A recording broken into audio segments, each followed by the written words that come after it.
So it's just like, okay, let's just have a real talk, no censorship.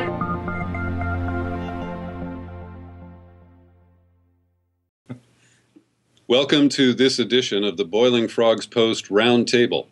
In San Francisco, I'm Peter B. Collins, and I host the Peter B. Collins podcast and the Processing Distortion podcast that's available at boilingfrogspost.com. Deep in the heart of Texas, Guillermo Jimenez joins us once again. He runs Demanufacturing Consent and the tracesofreality.com blog. Guillermo, good to see you. Good to see you too, Peter.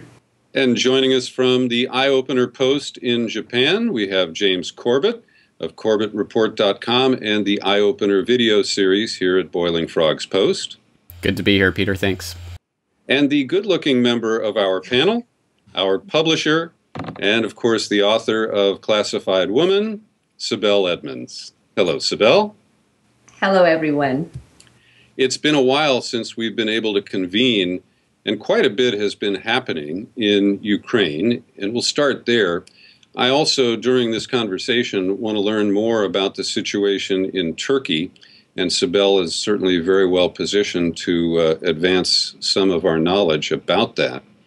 But as we look at events in Ukraine, the vote in Crimea, the posturing of both sides, the place I would like to start is trying to separate any kind of reality from the psychological operations of both sides.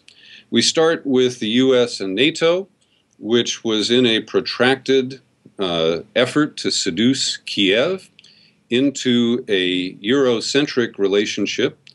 Most people characterize that as primarily trade issues, but there's a lot of security that went with that package. That is what many people believe caused Yanukovych to tilt eastward to Moscow. And of course, there are still many questions about who the protesters were in the Maidan Square, who the snipers were in some of the culminating events. This, of course, occurred during the final week of Putin's Olympics in Sochi, which presented some interesting contrasts and distractions.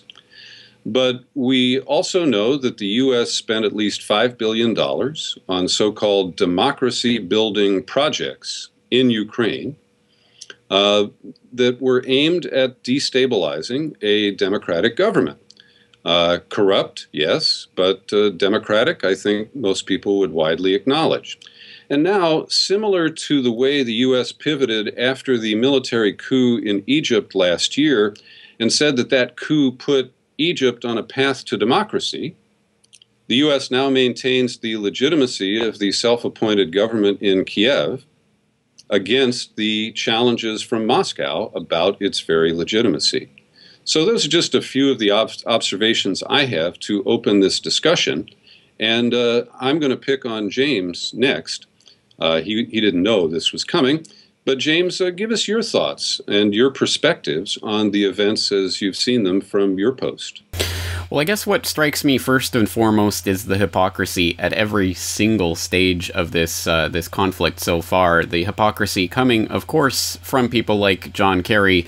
We're not in the 19th century. You can't invade a country on trumped-up pretexts. But I think the hypocrisy extends to pretty much everything that we've seen so far.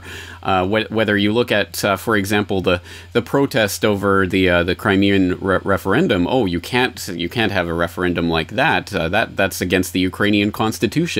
As if the coup that happened with the Euromaidan was itself not in violation of the Ukrainian constitution and an overthrow of a democratically elected government. The hypocrisy that comes from NATO preaching to Russia, you have to stop all of your posturing, your military posturing on the Russian side of the border there. Meanwhile, of course, Ukraine and NATO are now jointly conducting military exercises and the like. So again, the hypocrisy striking one more time. And it continues to go off the charts, and that, I think, rankles anyone who is even halfway paying attention to what's going on. I mean, the propaganda that we're seeing now is ratcheted up to a level that I haven't seen in years and years. I imagine it was like this back during the original Cold War, and I think we're at the exact same level today. And again, that's not really surprising for regular listeners of Boiling Frogs Post, but just the blatant nature of it. I mean, just scrolling through the news feed today, I was looking for stories about Ukraine, and every single one of them are from the Ukrainian NATO perspective, not from the Crimean Russian perspective at all. It's every single one of them treats it like some sort of foreign alien entity that cannot be reasoned with, cannot be understood, has no sense of reason behind what they do. And I think that the danger of this is twofold, because of course, first of all, there are the people who will simply buy this, propaganda and what's going on right now. And of course, we've seen that culturally happening on every single level, that now Putin is being cast as some sort of demon from hell or something, and people are just sleepwalking into it. The other problem is, of course, this is kind of a tu quoque logical fallacy. It's, well, the other guys are doing it, so it's okay if we do it. And I think we shouldn't fall into that trap. That it's one side or another, or we should be on the Russian side as opposed to the NATO side. I think what we are seeing is basically two powers carving out a section of a country for their own geopolitical purposes. And we would be naive to think that this doesn't, that Putin or NATO are not interested in this for their own economic and geopolitical reasons, rather than for the good of the Ukrainian people or the people of Crimea or what have you. So I'm wary of the number of pitfalls that come from this story. So I'd be interested to turn it over to Guillermo to get his take on that, and whether or not he thinks that this is, again, some sort of trap that we're being forced into, whether it's a pincher movement, you have to choose one side or the other. Yeah, I'd agree with that sentiment. In fact, that's what struck me most about the sort of stuff we've seen in the media so far. You touched on it, Peter touched on it, this sort of psyop, whatever you want to call it, propaganda war, and the idea. And in fact, James, I think you touched on this in a recent podcast, which I thoroughly enjoyed, because it's exactly the way I felt, that the enemy of my enemy is not necessarily my friend.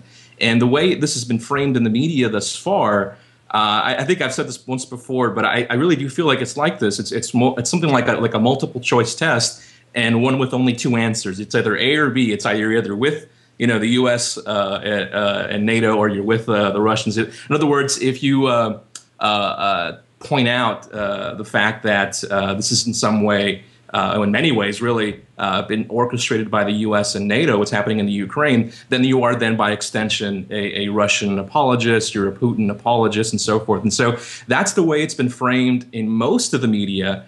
And up until recently, it was most of the media across the board, whether mainstream or alternative, or pseudo-alternative, or whatever you want to call it. It's been like that.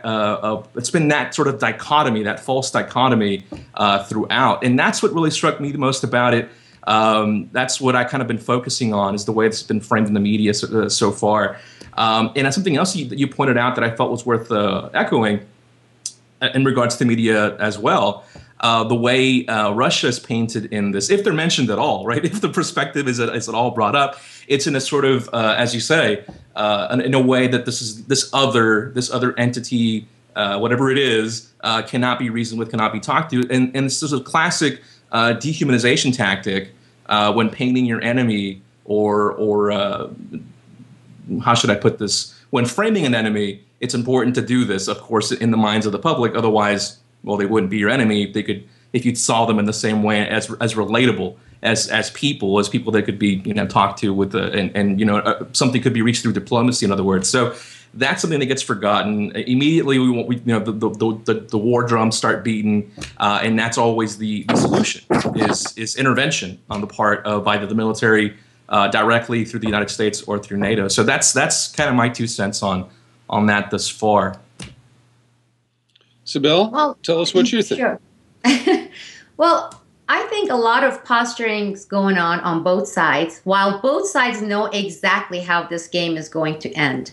Because historically, Crimea has been in this situation for a long time. There has always been this kind of an invisible, divisive line there between Crimea region and the rest of Ukraine, if you look at Ukraine. And I predict that it's going to end up with Crimea getting separated from Ukraine, and both parties, after all the posturing, saying, okay, now everything is fine. And I want to approach this from the Russian people's perspective, because I think they're in a pretty screwed up situation as well in terms of being given information in Russia as we are here in the United States as well. Because, again, I want us to take a look at the last, let's say, 17, 18 years, okay? We basically engaged in similar games with Eastern Europe. I mean, we chopped and divided Serbia, we had Albania and Kosovo and Bosnia. We brought in mujahideen from across the Middle East into Eastern Europe and basically tore apart and divided those nations. We broke up all those countries, just the way that's going to happen with Ukraine. And guess really what happened with Russia? What did Russia really do? I mean, they did have some posturing there, but US and NATO, they had complete free hand going in there and taking care of Eastern Europe and taking over the Eastern Europe. And guess what happened next? We have started putting all our bases there. I mean, name a country in Eastern Europe today that is not a NATO base. Can you think of any? I mean, take a look at it. Romania, Poland. And so that's what happened. And we saw nothing from Russia, zero, zilch. And then fast forward to the past, I would say 15, 16 years. We started meddling and positioning ourselves, and by we, us, I mean the United States and NATO, in all over Central Asia and Caucasus. Azerbaijan, candidate NATO member, okay? With all our troops actually there already. With NATO troops there, they have been training them, and this started in 2002. Georgia, NATO candidate. Take a look at the proximity of these nations, these ex-Soviet blocs, to Russia. What has Russia done in face of all these bases coming right in its backyard? Really, what has it done? Until recently, we had Kyrgyzstan. We had the Manas Air Base. So Kyrgyzstan kicked us out, and we were not really unhappy with it because Kyrgyzstan lost its importance. Now we have Georgia, we have Azerbaijan. We are talking about Estonia. We are talking about Lithuania. I think what Russia has had for the past couple of decades since the Soviets' fall, they haven't had real nationalist presidents. They have had presidents and leaders that they're good at posturing, like Putin with Syria and everything. Well, Putin has to do this to a certain degree, the posturing. Otherwise, Putin won't stay in this position. But is Putin a real Russian nationalist? Is he a Russian nationalist president? I would say absolutely not. And the guy before Putin, absolutely not. Yeltsin? Are you kidding me? Just the other day, I was reading this article again. Somebody wrote it in Russia, and it had to do with the net worth of Putin, that they were putting it somewhere between $250 million and $500 million. And supposedly, all these assets, his money, and this is Putin's, is outside Russia. Well, while I was working with the FBI through some of the targets we had, there were a lot of discussions and intelligence exchange that had to do with a lot of assets that actually even at that time Putin had in Cyprus, the Greek site Cyprus. Well, what is this? Greece is not NATO? So you're looking at Russia being ran by people who really don't have that real Russian nationalist mental attitude or the feelings or the belief. They are not idealists. They are not the Russian idealists. Because of that, I kind of shrug off this entire talk of Cold War. And I know that both parties know the end game, and that's being Putin and also EU, NATO, and the United States. Crimea, eventually, within the next few months, is going to be separated, just as we saw happening when we had Yugoslavia and Bulgaristan disappearing and getting into these little chunks and pieces. So that's exactly what we are seeing, and that's how I view the entire situation that we are seeing. I'd like to ask each of the panelists just to critique the United States in this episode, because I think that the shift last August, when Obama threatened military action against Syria and took us to the brink of war, only to be rescued by Putin, saved from himself is how I would describe it. And I think that Putin saw that as a tremendous weakness on the part of the United States.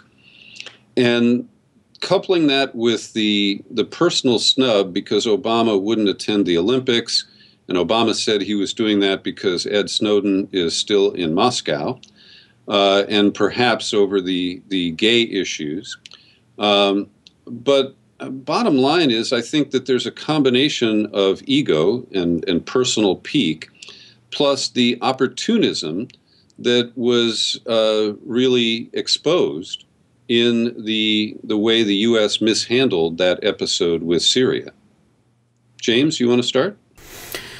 Well, I think there's something to what you're saying, but to be honest, I don't put a lot of trunk in the idea that this really does come down to the interpersonal conflicts of people like Obama and Putin. I think this is part of a much, much broader agenda that has been playing out through administration after administration, as Sibel was saying, for at least a decade and a half. We've been watching this gradual encirclement of Russia by NATO. And as Sibel pointed out, we haven't seen a lot of reaction from Russia, either geopolitically, economically, in any real way to this. And that, again, remains the puzzling part. And this is something that Sibel and I addressed a number of times in our Gladio B series and some of our other talks, where we know that Russia is well aware of the fact that NATO Gladio has been operating on their doorstep for a very long time now and continues to threaten with these staged and provoked terror attacks.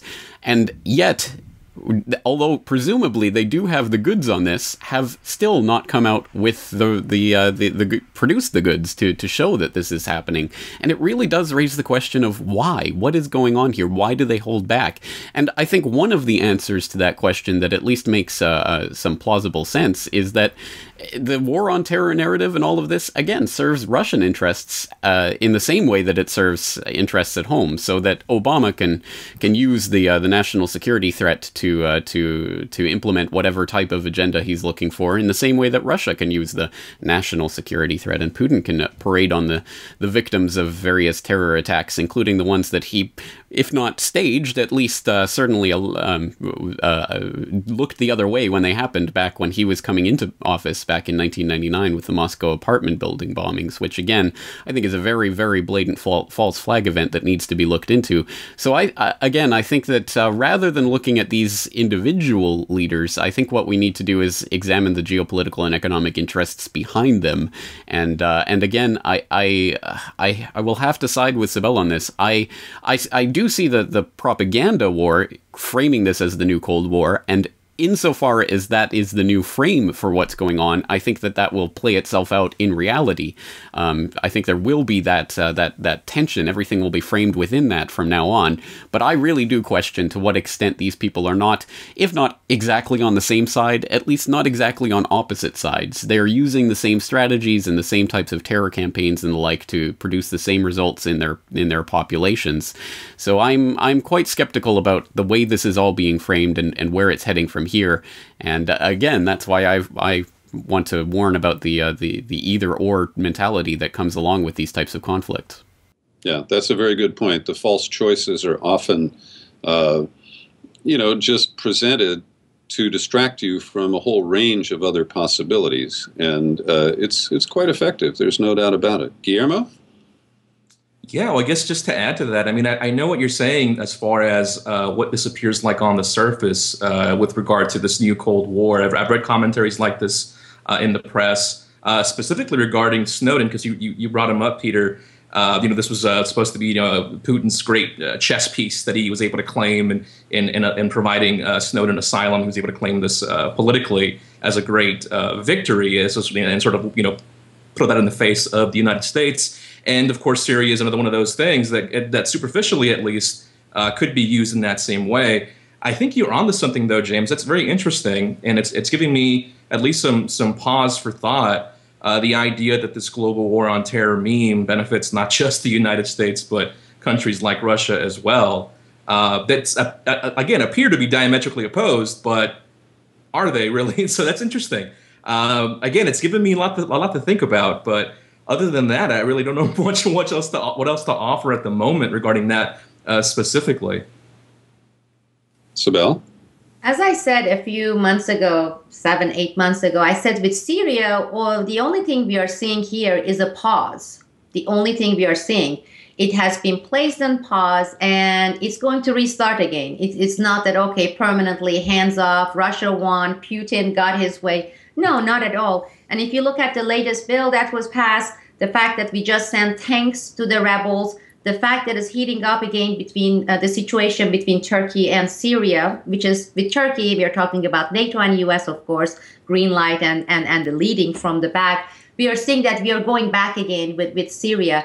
And again, James really articulated all those points very, very well, and we are totally in agreement on that. And again, I want to go back to the Russian side and say, well, one of the things that the Russians are experiencing here is the neutered Russia. I mean, truly, it has been the neutered Russia. And I'm trying to keep up and follow up the news on the other factions within Russia, whether the ultra nationalists or even the moderate nationalists in Russia. How do they really view this? Seeing themselves as a nation sitting there, and they have been really nonstop, consistently being encircled and encircled and encircled. I mean, think about it. We had that brief episode of 6-7 days war between Georgia and Abkhazia, and Georgia is basically almost there with being formally, officially, even though unofficially it has been part of NATO, really, become a NATO member. And as I, talked about it again, last time we talked about this, with Azerbaijan and what's happening with Azerbaijan. So the circle is really closing in, and we really don't see anything in Russia. And of course, the other thing with the pause, and I would say, had to do with some of the discontent here domestically in the United States on the issue of Syria. It was pretty quick with Libya. It was like boom, boom, boom, it was done. I mean, there was not even enough time for people to react, whether globally or here in the United States. But with Syria, we started seeing a little bit more of dissent here that was vocal and talking about false flag attacks possibility, questioning all these issues of chemical attacks. And you know how it is when Hollywood starts making too many movies on the same topic? They say, you know what, we saturated the market. We need to come up with something new. I think the establishment, the shadow government, the real deep state in the United States, the global deep states, they feel like they have played this Al-Qaeda card for too long. It's not, you kind of build immunity to it to a certain degree, as we saw with Syria. People are not as easily, getting bought into this whole concept, and it's becoming kind of an old factor, the tool that being played. So why not pause it and bring in the communism and Russia and Putin, and we have all these unbelievable poster-like pictures of Putin squinting and looking at the camera, and there's Obama being tough, and revive that mentality in the U.S. saying, yeah, we're going to stand up. Those bad Russians are after us again, and we are the superpower. And guess what? For the majority of the Americans, unfortunately, it has been working. And it's amazing. They had these surveys. As part of the surveys, that most of the people who are really talking big on being against Russia and everything are people who can't even point out where the hell Ukraine is on the map. They don't know anything about Ukraine, where it is on the map, what is the history of the people in Crimea, okay, how that is a little bit different than the rest of Ukraine, Eastern Ukraine versus the rest of Ukraine. And you get to see those people, and that is the playback of what it was during the Cold War. It's the ideology, and maybe part of it, you may agree or disagree, is the psychology of the masses. We love to have heroes, but we also love to have antagonists and enemies. That gets us going, nothing to revive that nationalistic feeling, like big, bad, evil enemy. And Al-Qaeda started kind of fading away, man. It was not really effective anymore. So why not bring Putin and old Russia back and sit back and watch people just fall for it, dumbly fall for it and get energized. We are now energized again with that animosity, with that competitive streak. We, us against them, the big bad ex-communist Russians with $300 million in bank accounts in Western countries. USA. USA, right. Imagine a big #1 foam finger right there. No, you're absolutely right. I mean, that really did strike a chord with me, the idea of this nationalistic fervor. War is the health of the state, right? And you can't have a war without an enemy to fight. And, I'm curious. I wanted to ask you guys a question, actually. I'm curious about how each of you would respond to the criticism that has been out, circulates out there on the interwebs. We touched on this earlier a little bit, the idea that it's not either or. It's not this false dichotomy of good guy or bad guy. It's much more complicated than that. The world isn't black and white. It's shades of gray. And there are certainly for sure there's dictators all over the world that deserve to be deposed. I just feel like the U.S. shouldn't be involved at all, as a non-interventionist or whatever. This I've seen out there, though, that if you don't sufficiently criticize the governments of, for example, Russia or the government of Ukraine or the government of Venezuela, for example, then you're an apologist for these regimes and you must be pro whatever regime is in power. But see, me personally, and I'd imagine, James, you'd have a different perspective on this, because me personally, I sort of feel like I sort of see as a duty almost to criticize my own government in a way, since this is where my tax dollars go, and I'm paying for this after all. This is all happening in my name and in our name, so to speak, and we're in fact paying for it quite literally. And in fact, John Whitehead wrote a commentary piece on this. It's not directly related, but he kind of touched on these same themes about, why are we paying for this stuff? Why do we keep paying for the surveillance state, for the national security state? And just kind of, it serves as a good reminder that we are indeed doing just that. But I am curious about how each of you would respond to that bit of criticism, that we don't sufficiently criticize other governments and focus instead on the United States. And as I said, Peter, Sibel, and I are all on the States, but James, you are in Japan, a Canadian, no less, living in Japan. So I'd imagine you have a different perspective on that. I suppose I do, and although you say that I might not agree with that, in fact, I do agree with what you're saying, because I think our moral responsibility starts and maybe not ends, but at any rate, it largely contains the area that overlaps our area of ability to do something about this. And you're exactly right. I mean, if you are an American taxpayer funding the American war machine, then I think your first obligation is to be responsible for where that money is going and what's happening to it and with it. That's the moral responsibility of someone in the United States. So I do agree with that principle. And that's exactly why in this age of the American empire, the overarching American empire, whose military umbrella, of course, not only encompasses my home country of Canada, but now my adopted country of Japan, that is why I spend a lot of time focusing on the American empire and its claws that are reaching into every corner of the globe. And deservedly so. I mean, it is certainly a regime that needs to be held to account. But I think my critique with regards to the either-or trap is beyond that analysis, because I think once people understand that yes, you're going to have people in the United States, of course there are the people who rally around the flag, and then there are the people who resist that and will critique the U.S. government. But again, both sides of that are playing into the same dichotomy, and that's not to say that we shouldn't be criticizing the U.S. government and what it's doing. It's not to be saying that we shouldn't spend all of our time, or most of our time, or the majority of our time, or more of our time criticizing the other side of that debate. It's just to understand that when critiquing the United States, we're not doing so in a way that implies that the other side is right. And that might be more philosophical than it is practical. Right, and that's why I understand there are a lot of people who have problems with this analysis, and why I've gotten some kickback from people who say, well, what are you talking about? America's clearly the aggressor here. And I agree. Again, America is and the NATO generally is sort of the aggressor in the Ukrainian situation. And I do agree with that principle. But again, it does not make Putin an angel. And I am just very, very concerned about the way this can turn into a conflict that it doesn't have to be. And again, that's all very theoretical and philosophical. So I will turn it over to Peter, who hasn't spoken very much himself on this, and get his opinion on this. Where do you stand on this, Peter? Well, Guillermo, what you're touching on is what I consider to be the way policy and issues like this, conflicts, are reduced to cartoon levels. And I take it back to Poppy Bush and his grand invasion of Panama. And, you know, he first worked over the American public to demonize Manuel, what was his name?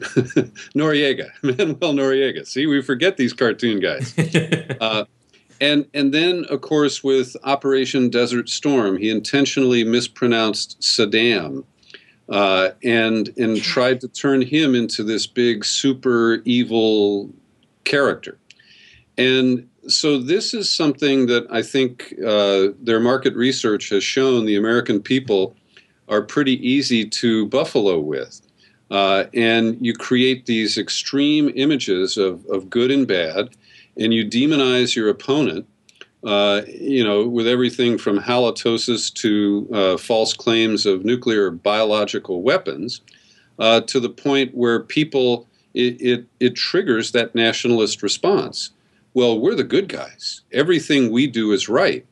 And this surfaced, you know, shortly after Yanukovych was deposed, and the meme that was attributed to Angela Merkel, that was then exaggerated and hyped in the American media, was that Putin is crazy and that, you know, he's in a different orbit or on a different planet.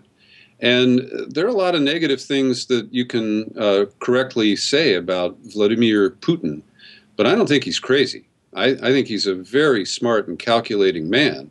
And so this was just another example to me of using this kind of cartoon approach to really create these monsters that the public would want to tilt at.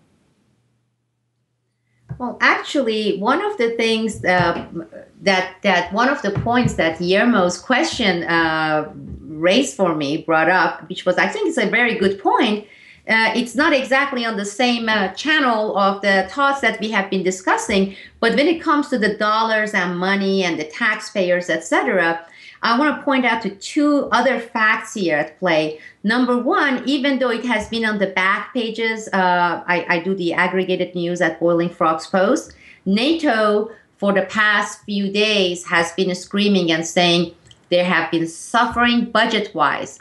And here what's happening with Ukraine and Russia shows how badly they need to supplement NATO's budget and increase it and expand it.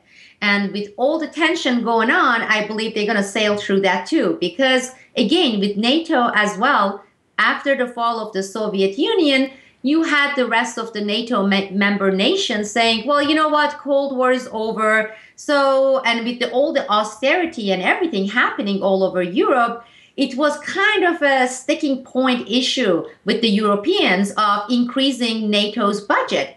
But now you just watch and see how quickly they're going to be able to raise their budget, NATO, without having much, you know, screaming or the dissent from the public. Now, staying back here in the United States, I talked about the pause on Syria. There's another issue we have had a pause on, and that is the debt ceiling, you know, and all this, our own austerity. We are going to cut on defense. Look at Pentagon's expenditure, this mammoth that is getting so big and fat. Guess what? The deadline is approaching for debt ceiling, okay? And one of the things that's going to happen with the current hyping up of the tension with Russia, the revival of Cold War mentality, you are not going to see much argument in the United States Congress on debt ceiling, and especially as it applies on expenditure on intelligence and on Pentagon. Take a look at Google News and put the keywords in there and put budget, intelligence budget, and the defense budget, and you're going to see how they are linking the current situation and tension and everything that is happening, the posturing, to have we become too weak as defense?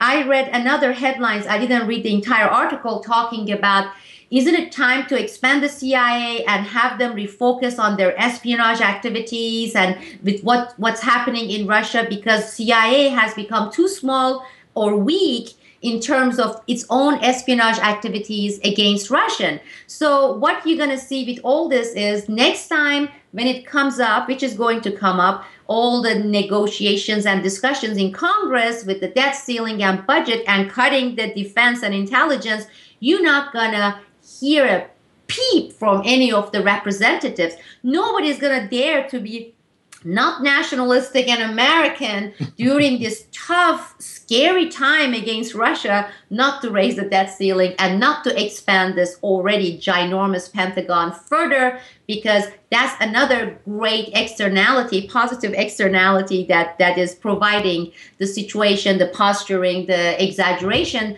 with Russia is what's going to happen domestically here, because our economy sucks, okay? And that itself has become a sticking point. I know the Tea Party has been using it. Libertarians, they have been using it. People have been screaming. Unemployment hasn't really recovered that much.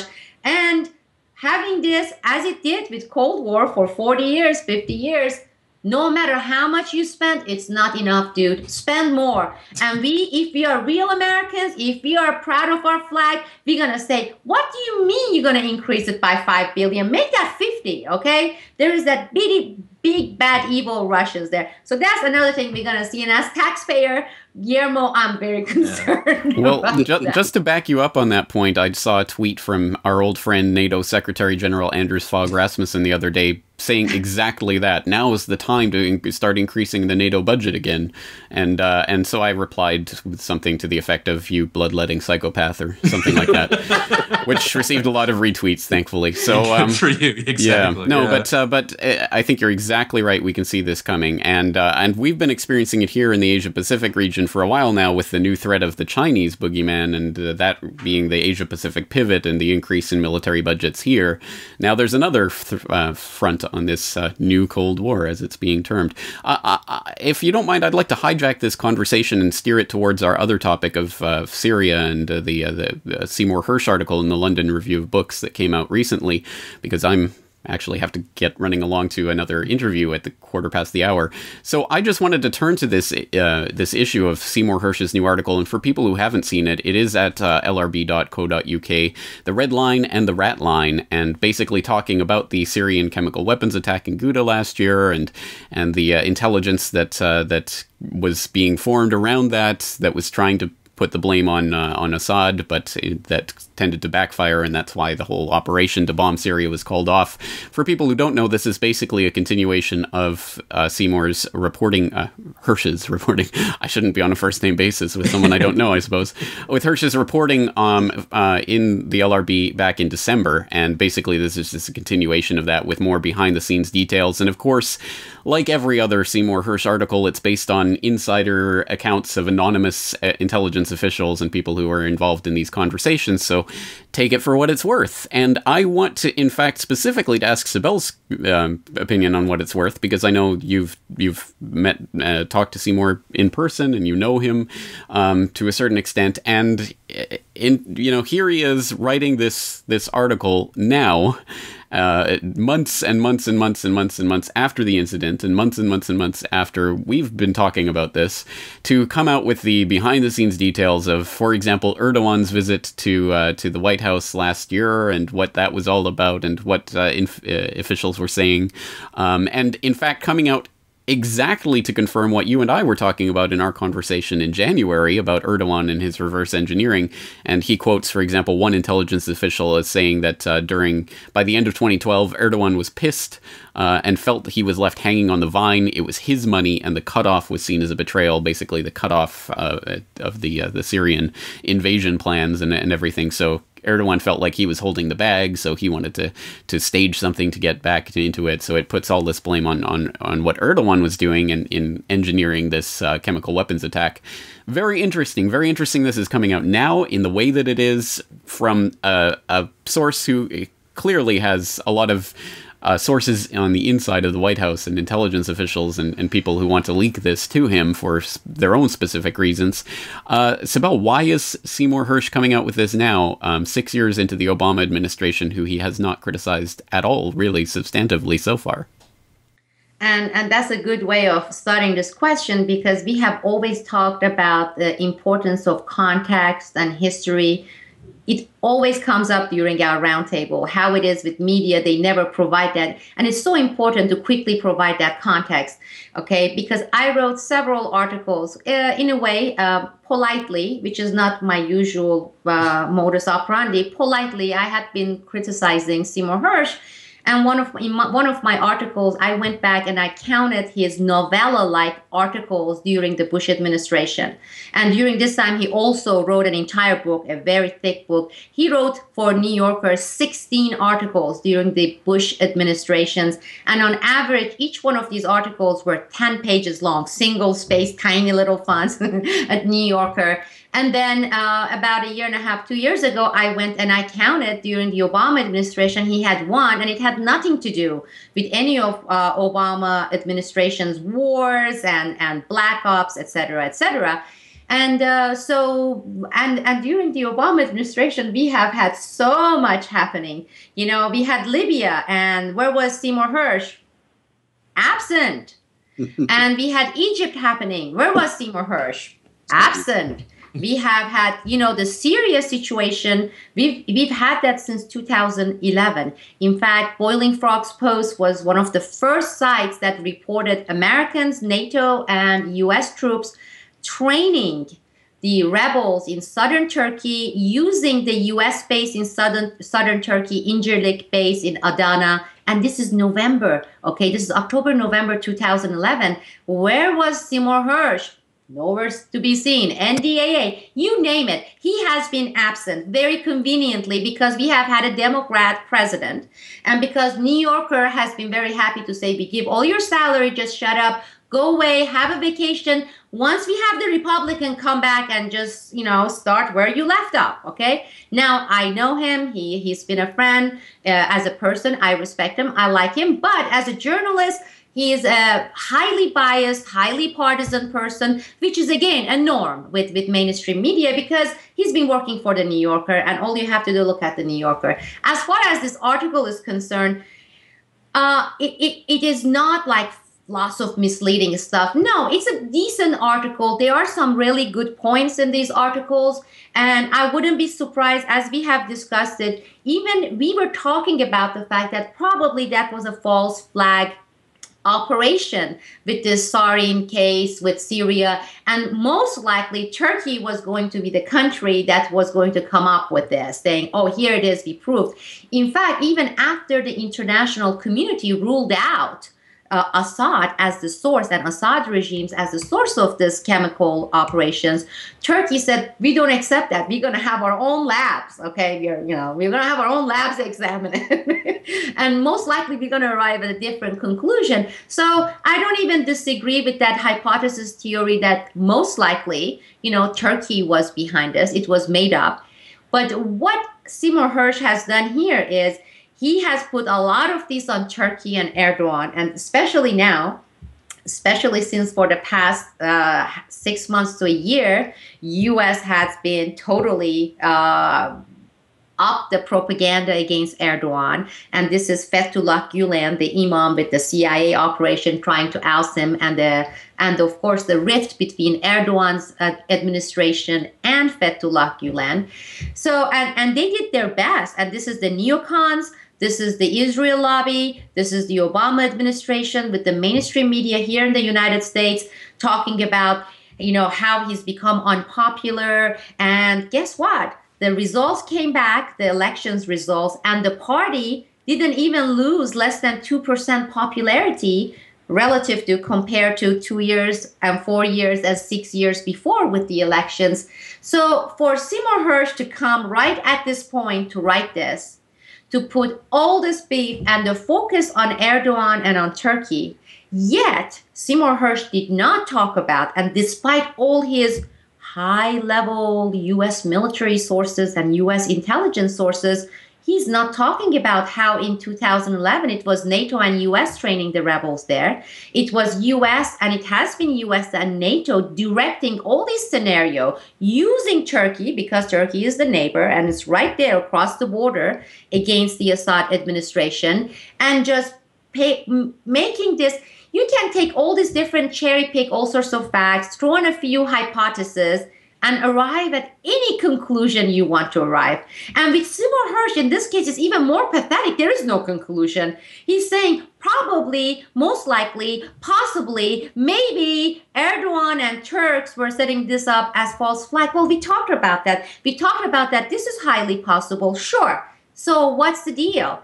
But what it has achieved, this article, is what Israel and what the neocons, with all their neocon-related media publications, have been doing against Erdogan administration, the current administration, the democratically elected administration in Turkey. And he is echoing the Israelis, the Zionists, the neocons, and there is no difference between the tone of Seymour Hersh's article and, let's say, some of the neocon Zionists that we have been talking about, who have been writing at Washington Post and New York Times against Turkey and Syria. Who is the director and the producer of all these situations with Syria? It's been the United States of America. Look, Obama is sending all these tanks now to the rebels to come and say this is some sort of a kinda, and put it under Seymour Hersh's terms, independent move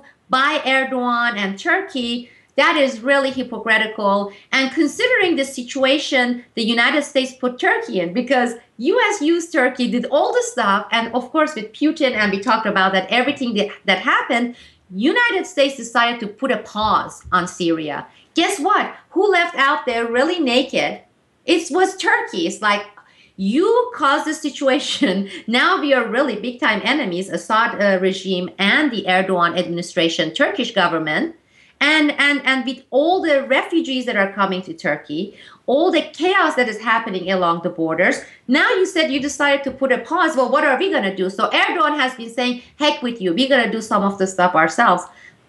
Well, obviously, Obama is saying, not so fast. We are doing it too. Let's do it all together. So it's back on the game. The Syria game is warming up and it's back on again.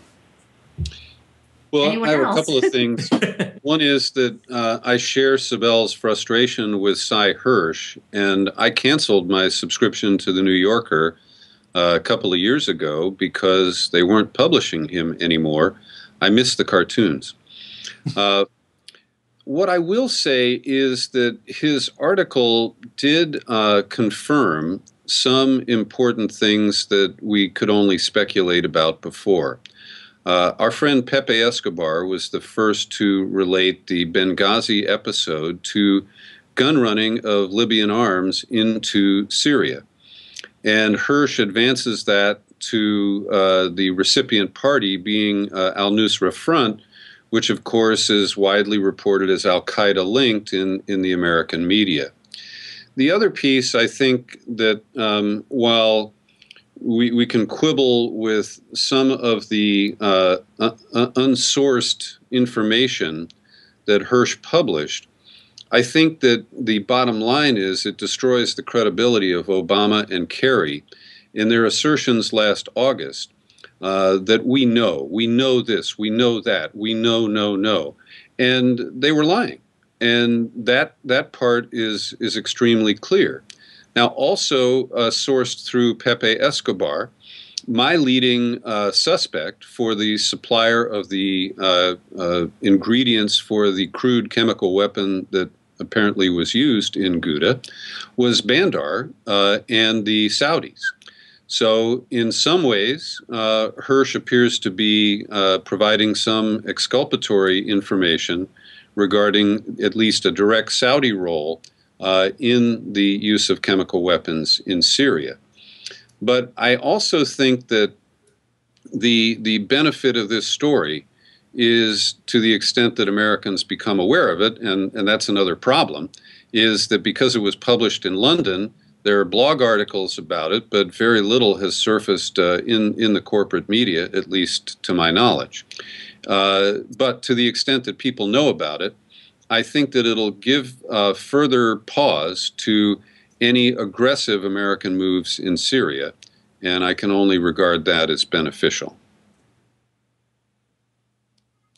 Well, not much left to say on this, but I think what I'll add is that yeah, I had a similar reaction to the article that you did, Peter, initially. I sort of saw it as a confirmation of many of the suspicions that were already circulating that people have talked about. But I think you made a good point, James, that much of the confirmation is done through anonymous sources. So that's as good as speculation, really, if you're just going to cite anonymous sources. I'll also point out that for anyone who's coming at the information for the first time, or who's reading about this rat line and all this stuff for the very first time, and is citing the Seymour Hersh article to do so, I'll just point out what my pal Danny Benavides pointed out on Traces of Reality in the latest Terranoia update, that Tony Cartolucci wrote about this first on Land Destroyer, NATO using Al-Qaeda rat lines to flood Syria with foreign terrorists back in October of 2012. So just wanted to throw that out there as evidence that really little of this is anything new. And let me just clarify my position there on the anonymous sources. It's not so much that I disbelieve what those sources were saying in the article, because, I mean, I'm sure Hersh does have those types of contacts, but my point is more to the effect that these sources are allowed to say these types of things at a certain time that's strategically to the benefit of one or another party within the sort of factions of government. So I think that, why is this coming out now at this particular point? And I think that's in line with Sibel's overall point, that this is the attempt to demonize Erdogan at this particular time. And that's, pardon me, but that's the strategic leak that propels the Hersh article, which is that the U.S. is brushing back Erdogan. Right, and I want to add one thing, and this has really nothing to do with Syria or Turkey, and that boils down to the discussion of the real journalism, pseudo-journalism, somewhere in between journalism that we have been having here. Tony Cartolucci, you mentioned, I have been following him. I really like his writings. He's been a great analyst. And as I said, Boiling Frogs Post broke the story on the Syria in 2011. And James interviewed some sources, including a source from Syria.